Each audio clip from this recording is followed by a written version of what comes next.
이 시간 우리가 살펴볼 사건은 예수님의 제자들이 배를 타고 가다가 큰 풍랑을 만난 사건입니다.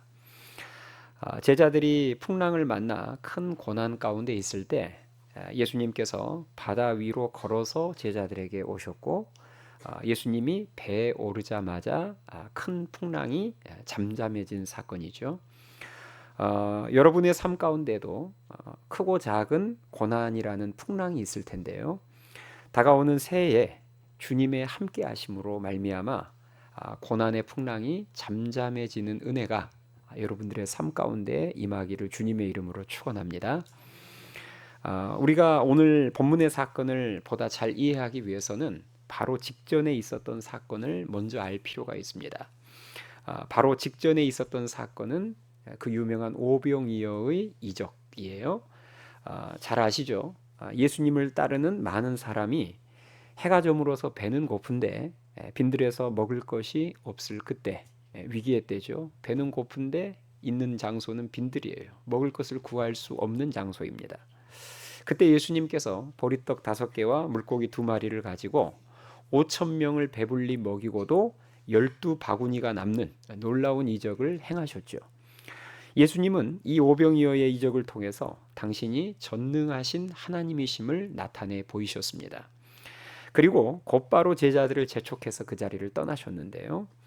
제자들을 배에 태워서 건너편으로 먼저 보내신 후에 당신은 산으로 올라가서 홀로 기도하셨습니다. 그런데 배를 타고 먼저 출발한 제자들에게 큰 문제가 생겨요. 가다가 중간에 풍랑을 만난 거예요. 큰 풍랑을 만났습니다. 얼마나 큰 풍랑이었던지 오늘 본문 24절에 보니까 물결로 말미암아 고난을 당하더라 이렇게 표현이 되어 있어요. 베테랑 어부들이 고난을 당하더라라는 이 베테랑 어부들에게 이게 큰 고난이었다라는 표현을 쓸 정도면 얼마나 큰 풍랑이었는지 아시겠죠. 이 동일한 사건이 마가복음 6장에도 기록이 되어 있는데요. 그 마가복음 6장 48절에 보니까 이때의 상황을 이렇게 기록해 놓고 있습니다. 바람이 거스름으로 제자들이 힘겹게 노젓는 것을 보시고 밤 4경쯤에 바다 위로 걸어서 그들에게 오사 이렇게 기록이 되어 있어요. 그러니까 산에 올라가서 혼자 기도하시던 예수님이 제자들이 풍랑과 사투를 벌이고 있는 모습을 보시고라는 표현이 나오거든요. 이미 보시고 계셨다는 거예요. 그런데 예수님이 바다 위를 걸어서 제자들에게 다가오셨던 시간은 밤 4경입니다. 밤 4경은 새벽 6시부터 6시까지를 밤 4경이라고 해요. 그러니까 밤의 가장 끝 시간입니다. 그러면 이 대목에서 질문이 하나가 생기죠. 예수님은 제자들이 풍랑과 사투를 벌이고 있는 모습을 보시고 이미 알고 계셨으면서 왜 바로 가서 도와주시지 않고 밤 4경이 될 때까지, 끝 시간이 될 때까지 지켜보고 계셨을까? 정답부터 말씀을 드리자면 그것은 제자들의 믿음을 보시기 위함이었습니다. 사실 이전에도 이와 비슷한 사건이 있었는데요. 제자들이 예수님과 배를 그때는 함께 타고 가다가 큰 풍랑을 만난 사건이 마태복음 8장에 앞서 나옵니다. 그때 제자들이 예수님이 곁에 함께 계셨음에도 불구하고 이 큰 풍랑이 두려워서 호들갑을 떨자 예수님께서 그런 믿음이 연약한 제자들을 책망하신 후에 풍랑을 꾸짖어서 한순간에 잠잠케 하셨죠. 예수님은 그 사건을 통해서 당신이 풍랑도 다스리실 수 있는 전능하신 하나님이신 것을 제자들에게 똑똑히 보여주셨고 가르쳐 주셨습니다. 게다가 바로 몇 시간 전에도 오병이어의 이적을 통해서 당신이 전능하신 하나님이심을 또다시 경험하게 해주셨잖아요. 이렇게 예수님은 제자들을 반복해서 가르쳐 주셨고 놀라운 은혜를 반복해서 경험하게 해주신 후에 다시 큰 풍랑을 통해서 그들의 믿음을 테스트하신 것입니다. 그리고 이번에는 제자들이 풍랑 앞에서 어떻게 반응을 하는지 지켜보시는 거예요. 밤 4경이 될 때까지. 이처럼 저와 여러분이 믿는 주님은 은혜만 주시는 분이 아닙니다. 큰 은혜를 주신 다음에는 반드시 믿음의 테스트를 하세요. 우리가 출애굽기를 보면 하나님께서 이스라엘 백성들에게 홍해의 기적을 경험하게 해주신 직후에 바로 테스트하시죠. 마라라는 곳에서 쓴 물로 그들의 믿음을 테스트하셨습니다.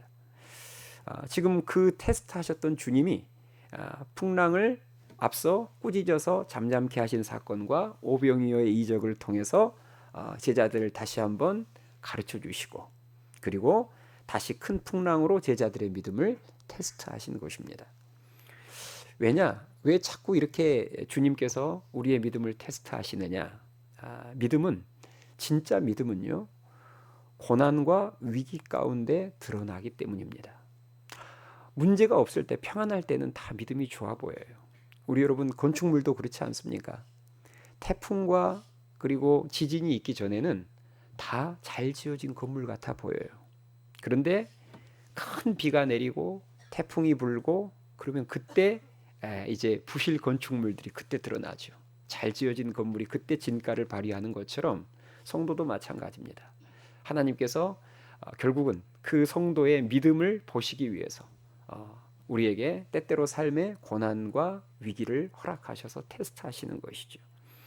이것은 오늘날에도 마찬가지입니다. 주님께서는 우리에게 은혜를 주신 후에 반드시 고난과 위기와 또 어떤 문제를 통해서 우리의 믿음을 테스트하세요. 우리가 고난이라는 풍랑 속에서 더 간절히 하나님께 나아가 기도하는지 보시는 거죠. 또 우리가 위기의 풍랑 속에서도 여전히 하나님께 감사하는지 그것을 지켜보시고, 또 우리가 고난의 풍랑 속에서도 여전히 하나님을 신뢰하며 하나님의 말씀에 순종하는지 하나님께서는 지켜보십니다. 예수님께서 밤 4경쯤 이제 바다 위를 걸어서 제자들에게 다가오셨는데요. 안타깝게도 제자들은 그 바다 위로 걸어오시는 예수님을 알아보지 못했습니다. 그래서 오늘 본문 말씀에 보면 그 예수님을 보고, 바다 위로 걸어오시는 예수님을 보고 유령이라 소리 지르면서 놀라지요. 그러자 예수님께서는 그렇게 놀라는 제자들을 향해서 안심하라, 나니 두려워 말라, 이렇게 말씀하시며 제자들을 안심시키셨는데요. 우리 그 장면 한번 볼까요? 25절, 26절을 보겠습니다. 자, 25절, 26절. 자, 제가 읽겠습니다. 25절. 밤 4경에 예수께서 바다 위로 걸어서 제자들에게 오시니 제자들이 그가 바다 위로 걸어오심을 보고 놀라 유령이라 하며 무서워하여 소리 지르거늘 예수께서 즉시 이르시되 안심하라, 나니 두려워하지 말라, 이렇게 기록이 되어 있습니다. 자, 우리가 성경을 여기까지 보면 또 하나의 질문이 생기게 돼 있어요. 자, 제자들이 불과 몇 시간 전까지 예수님하고 같이 있었어요. 그렇죠? 아까 오병이어의 이적 직후에 예수님께서 제자들을 먼저 서둘러서 베테어서 보내셨고, 그리고 예수님은 산 위에 올라가서 홀로 기도하시다가 지금 이 사건이 일어난 거예요. 그러니 계산을 해보면 불과 몇 시간 전까지 제자들은 예수님하고 함께 있었어요. 그러면 바다 위로 걸어오신 예수님을 알아봐야 맞습니까? 몰라봐야 맞습니까? 당연히 알아봐야죠. 그렇죠? 그런데 왜 바다 위로 걸어오신 예수님을 몰라봤을까요? 알아보지 못했을까요? 예수님께서 그 사이에 바다로 나오시면서 옷을 바꿔 입고 오셨을까요? 아니면 제자들의 시력이 안 좋아서 몰라봤을까요? 다 아니죠. 사실 제자들의 믿음이 부족했기 때문에 못 알아본 거예요. 예수님의 모습이 달라진 게 아니에요. 예수님은 그대로의 모습이셨어요. 제자들은 분명히 그 예수님을 봤어요. 그런데 믿음이 없었던 거죠. 예수님이 바다 위를 걸으실 수 있는 전능하신 하나님이심을 믿는 믿음이 없었던 것입니다. 그러니까 지금 우리가 보고 있는 형체는 유령일 것이다. 절대 예수님이 물리를 걸을 일은 없으시겠지. 이것입니다. 믿음이 없어서 못 알아봤던 거예요. 이렇게 제자들이 풍랑 테스트에서 예수님이 기대하시는 믿음을 보여드리지 못하고 상황이 종료되려고 할 때 꺼져가는 불씨를 살리는 제자가 한 명 나타납니다.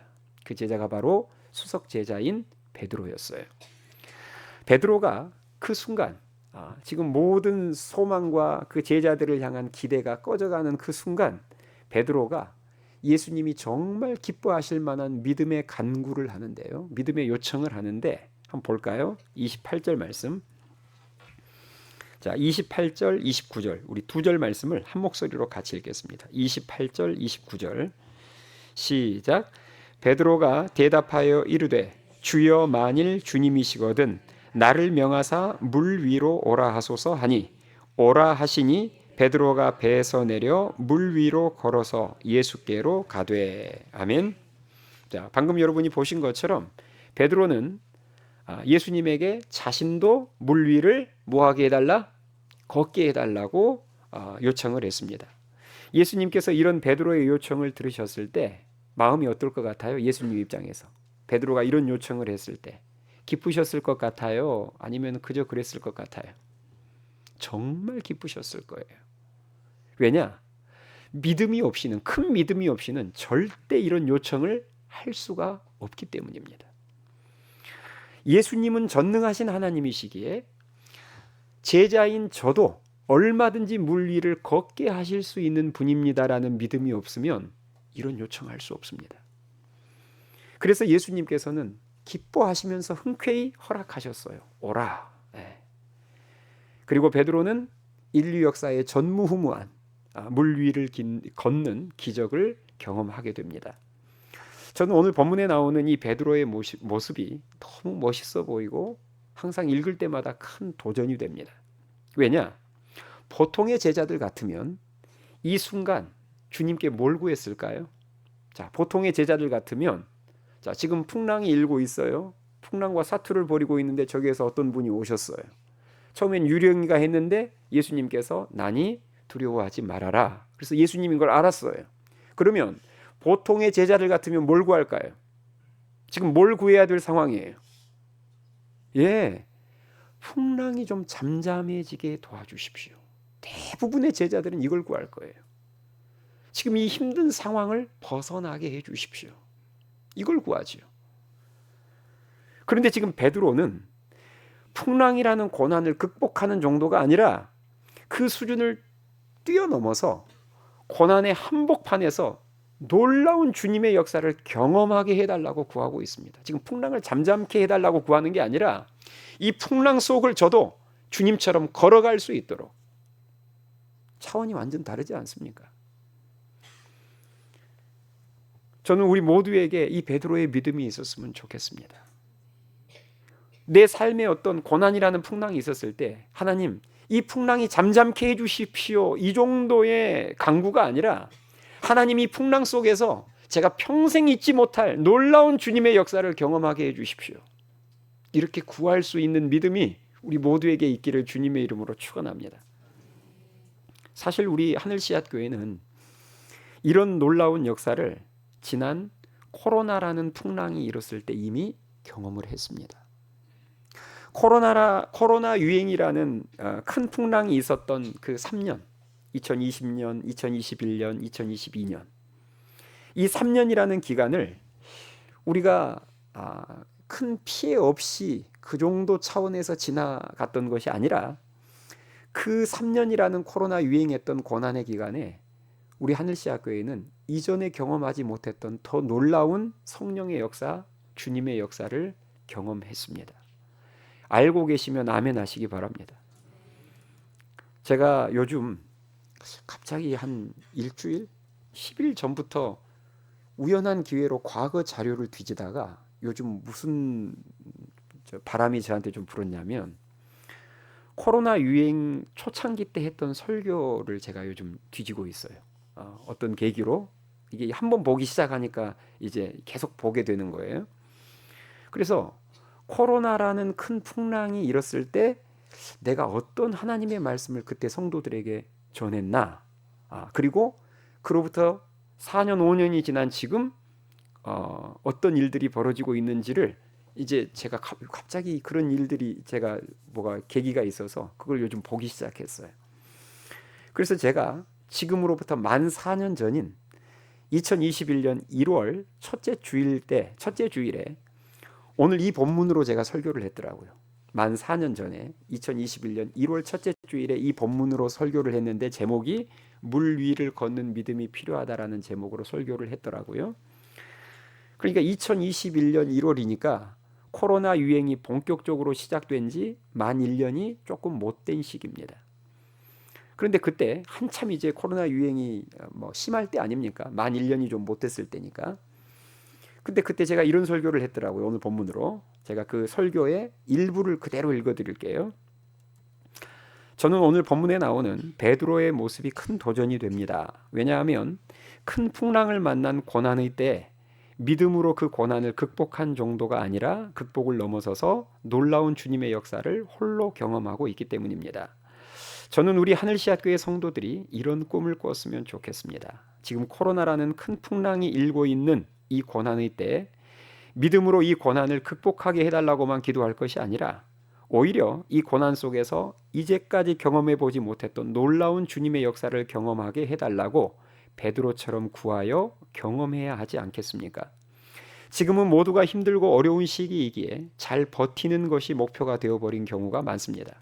그러면 저도 기도할 때에 하나님, 우리 하늘씨앗교회가 이 코로나 속에서 어떤 피해도 입지 않게 해주십시오 라고만 기도해야 되겠습니까? 저는 그렇게만 기도하고 싶지는 않습니다. 저는 베드로처럼 기도하고 싶습니다. 주님, 이 풍랑 속에서 물 위를 걷는 경험을 하게 해주십시오. 풍랑이 없을 때 경험하지 못했던 위대한 주님의 역사를 이 코로나 유행 가운데 경험하고 싶습니다. 이렇게 기도하고 싶고 이렇게 기도하고 있습니다. 여기까지예요. 이게 지금 설교문 중간을 제가 그대로 지금 읽어드린 거예요. 제가 이 설교문을 4년 전에 4년 만이죠. 그러니까 4년 만에 이 설교문을 제가 다시 읽으면서 참 놀랐습니다. 많이 놀랐어요. 왜냐하면 주님이 정말 저의 기도대로 저의 믿음의 고백대로 역사해 주셨기 때문입니다. 제가 방금 설교문 안에 마지막에 그렇게 했잖아요. 풍랑 속에서 피해를 입지 않는 정도가 아니라 이 풍랑 속에서 위대한 주님의 역사를 저는 경험하고 싶습니다. 제가 그렇게 아까 설교 시간에 고백을 했고 성도들에게도 그렇게 요구를 했는데 정말 주님께서는 그대로 그 믿음의 선포와 고백대로 역사해 주셨어요. 제가 코로나라는 풍랑 속에서 더 위대한 주님의 역사를 경험하게 해달라고 그 강단에서 선포한 지 그로부터 약 10개월 정도가 지난 후에 어떤 일이 일어났느냐? 전혀 뜻하지 않는 일이 우리 교회 안에 일어났습니다. 그게 바로 이곳 본당을 하나님께서 얻게 해주신 일입니다. 정말 갑작스럽게 이 본당 자리가 나왔어요. 그리고 그 코로나 유행 상황에서 운영위원회를 비롯한 모든 집사님들이 우리 교회 집사님들이 이 장소를 얻어서 공사할 것을 찬성했습니다. 제가 그 찬성을 수백 시간의 기도로 확인을 받았어요. 여러분들이 찬성하시면 그때 제가 500시간인가 아무튼 그 기도 시간을 서리 집사님들이 채우면 제가 모두가 다 찬성하는 것으로 알고 시작하고 안 그러면 시작 자체를 안 하겠습니다. 계약금 포기하겠습니다. 그랬어요. 그랬더니 집사님들이 그 코로나 사실 그 분위기가 살벌할 때잖아요. 그런데 그때 예배당에 나와서 그 500시간인가를 기도를 채웠습니다. 이곳 얻어서 공사하고 싶다는 거죠. 그래서 그때부터 우리가 아는 6,000시간의 기도가 시작된 거예요. 이것이 저는 하나님이 행하신 위대한 일인 줄 믿습니다.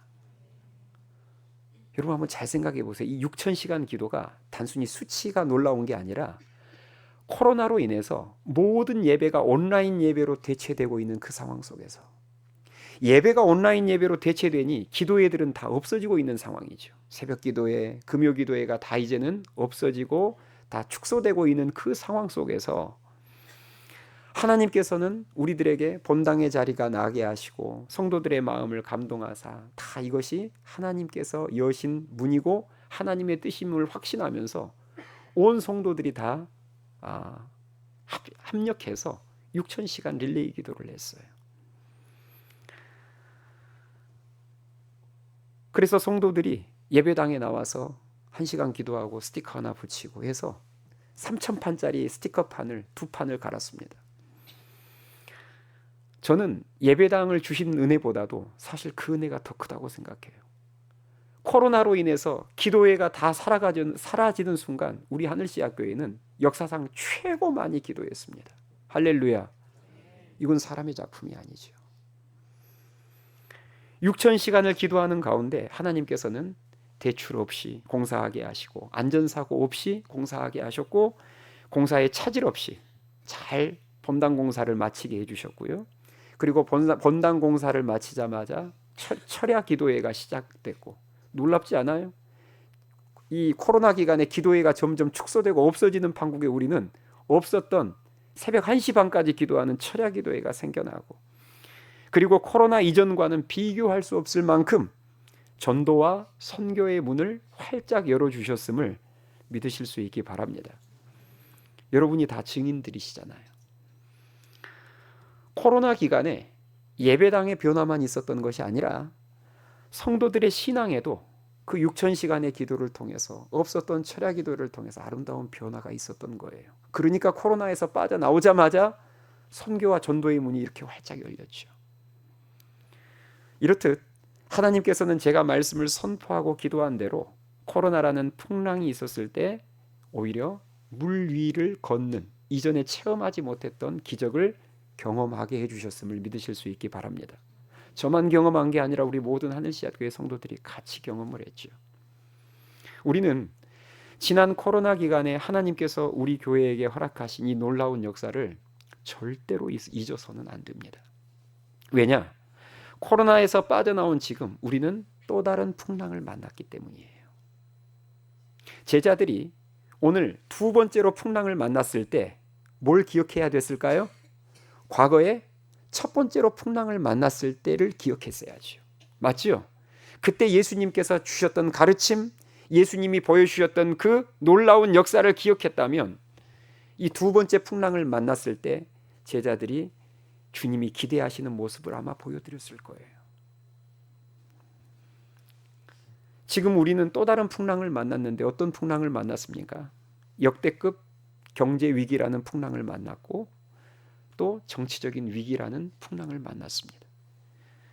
지금이 경제적으로도 정치적으로도 우리나라가 얼마나 심각한 상황인지는 제가 굳이 목사인 제가 설명드리지 않아도 여러분들이 TV를 틀어서 뉴스를 보시면, 유튜브에 들어가서 관련 기사 뉴스들을 보시면 그냥 아실 거예요. 이런 고난의 풍랑 때문에 사실 새해를 맞이하는 우리들의 마음이 그리 좋지 않습니다. 그리 밝지 않아요. 그러나 여러분 잊지 마세요. 우리에게 베드로와 같은 믿음만 준비되어 있으면 우리는 이 풍랑 속에서 다시 한번 물 위를 걷는 기적을 경험하게 될 줄 믿습니다. 풍랑이 문제가 아니에요. 베드로와 같은 믿음만 준비되어 있으면 풍랑이 2번 불든 3번 또 불든 상관없습니다. 그 가운데에서 물 위를 걷는 놀라운 역사를 체험할 수 있습니다. 그러므로 여러분이 새해를 맞이하면서도 이 경제적인 위기 속에서 생존할 수 있게 도와달라고 그런 차원으로 기도하지 마시고, 이 경제적인 위기 속에서 베드로와 같은 믿음을 가지고 물 위를 걷는 놀라운 주님의 역사를 경험하는 기회가 될 수 있게 도와달라고 큰 믿음으로 구하실 수 있기를 주님의 이름으로 축원합니다. 그러면 주님께서는 기뻐하실 거예요. 그래, 네 믿음이 그 정도구나 하면서 오라 하실 것입니다. 그러면서 믿음대로 역사해 주심을 믿으실 수 있기 바랍니다. 다시 본문으로 돌아가서요. 자, 베드로가 이제 물 위를 걷기 시작했어요. 그런데 문제는 얼마 가지 않아서 물속으로 빠져 들어갔다는 것입니다. 자, 오늘 본문 30절부터 그 내용이 나오는데요. 30절 말씀 보실까요? 자, 30절에 보시면 30절, 바람을 보고 무서워 빠져가는지라 소리질러 이르되 주여 나를 구원하소서 하니 예수께서 즉시 손을 내밀어 그를 붙잡으시며 이르시되 믿음이 작은 자여 왜 의심하였느냐 하시고 배에 함께 오름에 바람이 그치는지라. 아멘. 자, 지금 물 위를 걷던 베드로가 갑자기 물에 빠진 이유가 무엇입니까? 성경 그대로 답해 보세요. 뭐 때문에 빠졌어요? 바람을 보고 무서워, 이렇게 기록이 되어 있죠. 바람을 보고 무서워. 베드로가 처음 보았던 것은 사실 바람도 아니었고 바다도 아니었습니다. 베드로가 처음 보았던 것은 예수님을 보았어요. 그렇죠? 이 놀라운 역사를 체험할 때 가장 먼저 봤던 것은 예수님이셨어요. 물 위를 걸어오신 예수님. 자신에게 오라고 말씀하신 그 예수님만을 바라보고 배 밖으로 나갔을 때, 첫 걸음을 내딛었을 때 그는 물 위를 걷는 기적을 체험했습니다. 그런데 어느 순간 가다가 어느 순간 시선이 옮겨진 거예요. 주님만을 바라보던 베드로의 시선이 갑자기 바람을 보게 된 것입니다. 출렁이는 바다를 보게 된 거예요. 그러자 한순간에 믿음이 의심으로 바뀌고 두려움으로 바뀌면서 더 이상 발을 내디딜 수 없었던 것입니다. 두려움에 사로잡히니까 지금까지는 주님이 오라 하셨잖아요. 기뻐하셨잖아요. 네가 지금 그렇게 믿음으로 나에게 걸어오는 거 기뻐하셨잖아요. 그러면 기뻐하시는 일을 열심히 하던 베드로가 갑자기 주위의 환경을 보게 되는 순간 두려움에 사로잡히자 더 이상 발을 내디딜 수가 없었던 거예요. 기뻐하시는 일이 중단돼 버린 것입니다. 그러니까 그때부터 물속으로 가라앉기 시작했던 거죠. 우리는 이런 베드로의 모습을 주목해 봐야 합니다. 왜냐? 우리가 지금 풍랑 속에 서 있기 때문입니다. 베드로와 같은 실수를 할 수 있는 상황이기 때문이에요. 제가 지금까지 하늘씨앗교회의 역사, 지난 14년의 역사를 보면서 제가 느끼는 것은 사실 모든 교회들이 다 그렇겠지만 우리 하늘씨앗교회도 기적으로 시작해서 기적 가운데 여기까지 걸어왔다는 사실입니다.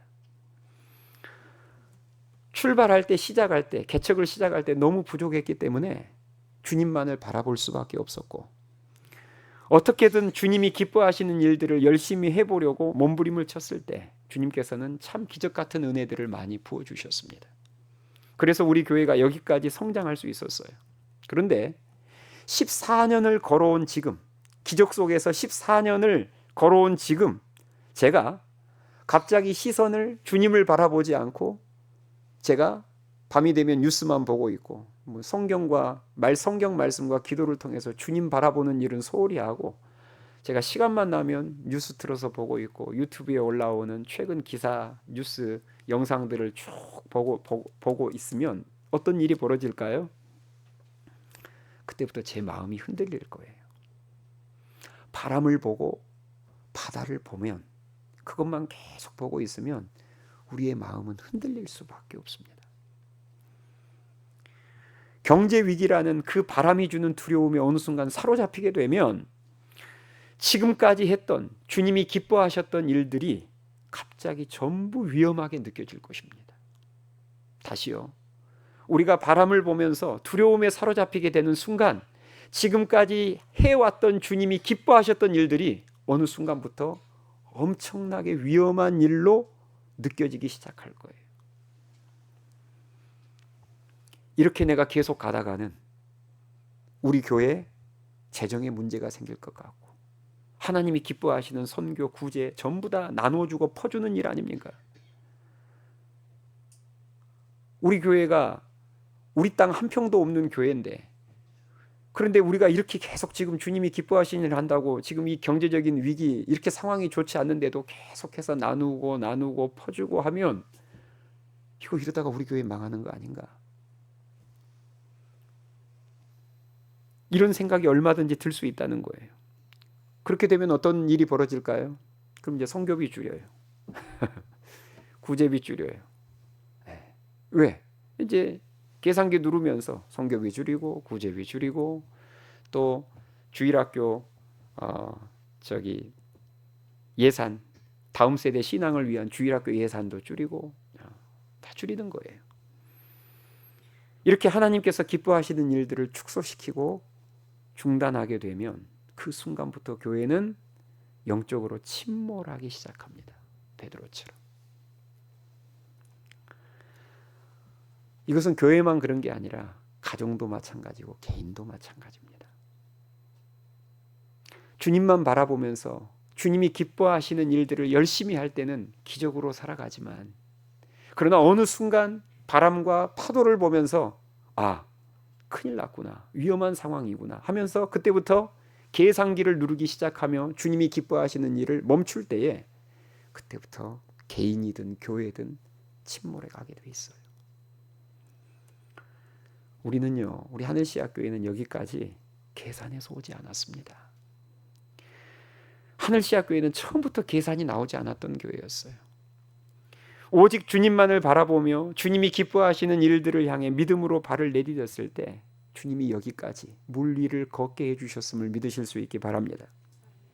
지금까지 주님이 허락하시는 기적과 은혜로 살아오다가 갑자기 경제 위기라는 풍랑을 보면서 내가 가지고 있는 것들을 카운트하기 시작하는 순간, 마치 다윗이 어느 순간 주님을 바라보지 않고 자기가 가지고 있는 군사력을 인구조사를 통해서 카운트하기 시작하는 순간, 그때부터 영적으로 침몰하는 거예요.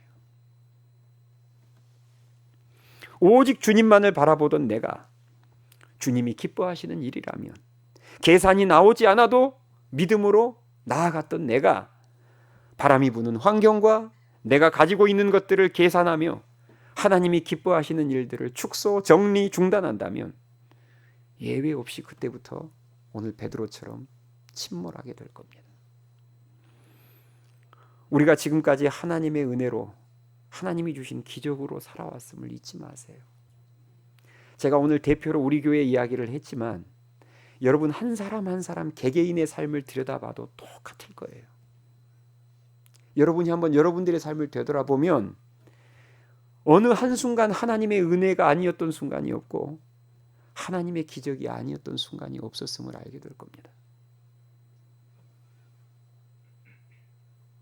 코로나 풍랑 속에서도 그렇기 때문에 우리는 간절히 기도하며 주님만을 바라보며 주님이 기뻐하시는 일들을 우리가 코로나 풍랑이 일었던 순간에도 주님만 바라보며 주님이 기뻐하시는 일들을 하늘씨앗교회가 멈추지 않고 계속했을 때 하나님께서 정말 물 위를 걷게 해주셨던 것을 여러분 잊지 마시고, 그 기적으로 살아왔던 우리가 지금 경제 위기라는 또 다른 큰 풍랑이 불 때도 그때를 여러분들이 꼭 기억하시고, 오늘 베드로가 처음에 보여줬던 모습처럼 바람을 보지 마시고, 고난이라는 바람을 보지 마시고, 그 고난을 주관하시는, 풍랑을 얼마든지 잠재우실 수 있는 주님만을 바라보시며 하나님이 기뻐하시는 일들을 계속해서 멈추지 말고 추진해 나아가실 수 있기를 주님의 이름으로 축원합니다. 그러면 우리는 또다시 이 경제 위기라는 큰 풍랑 속에서 또다시 물 위를 걷는 기적을 틀림없이 체험하게 되리라 저는 믿습니다. 바라기는 다가오는 새해 예배를 통해서 또 큐티나 새벽기도 같은 경건 훈련을 통해서 오직 주님만을 바라보며 주님이 기뻐하시는 일에 더욱더 저와 여러분들이 큰 믿음으로 힘쓰심으로 이 경제 위기라는 큰 풍랑 가운데 계속해서 물 위를 걷는 기적을 모든 가정이, 모든 성도님들이 다 함께 경험하게 될 수 있기를 주님의 이름으로 축원합니다. 찬양하시겠습니다.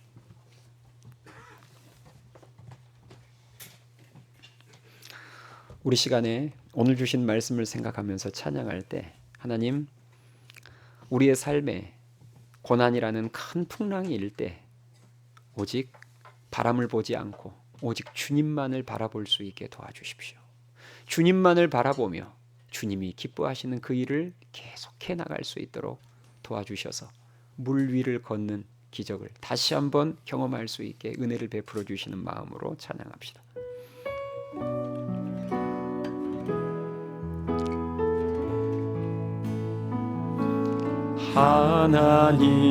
하나님의 사랑을 사모하는 자, 하나님의 평안을 바라보는 자, 너의 모든 것 창조하신 우리 주님이 너를 얼마나 사랑하시는지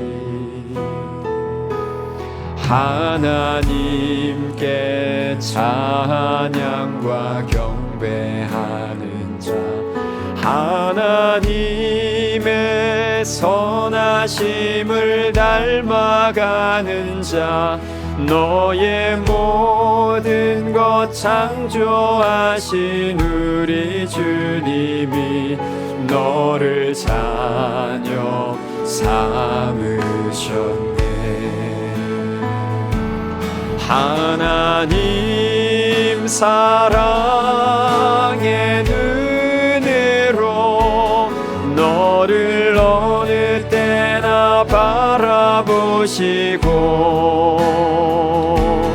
하나님 인자한 귀로서 언제나 너에게 기울이시니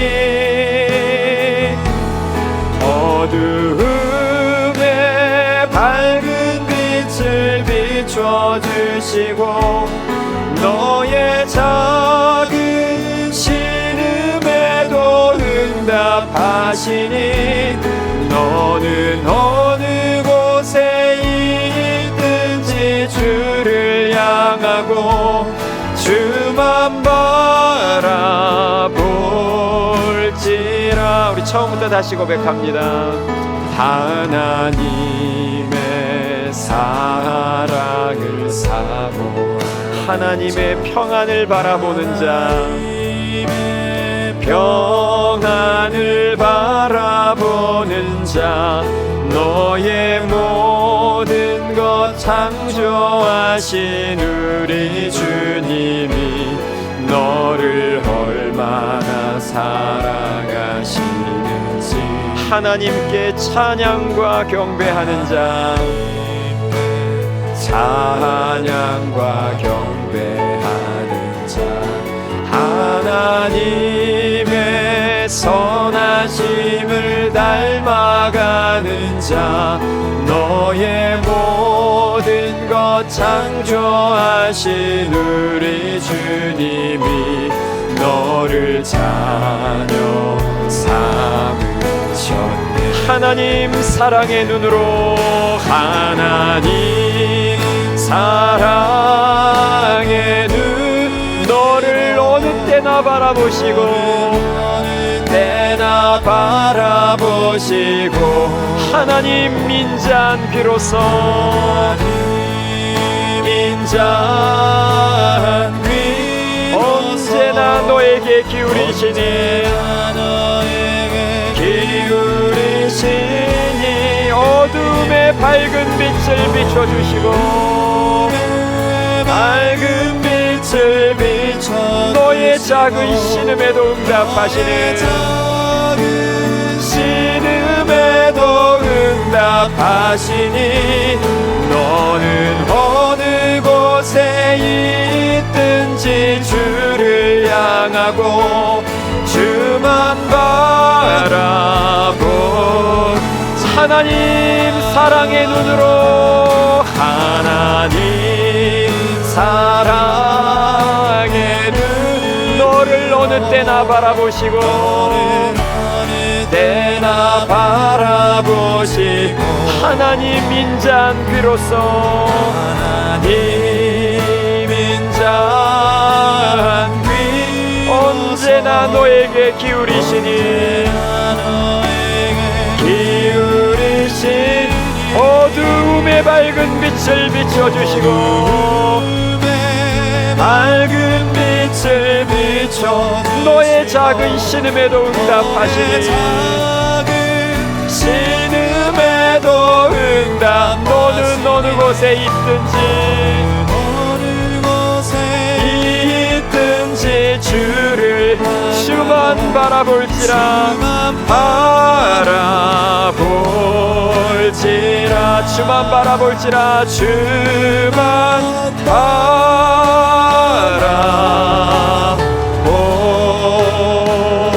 바라볼지라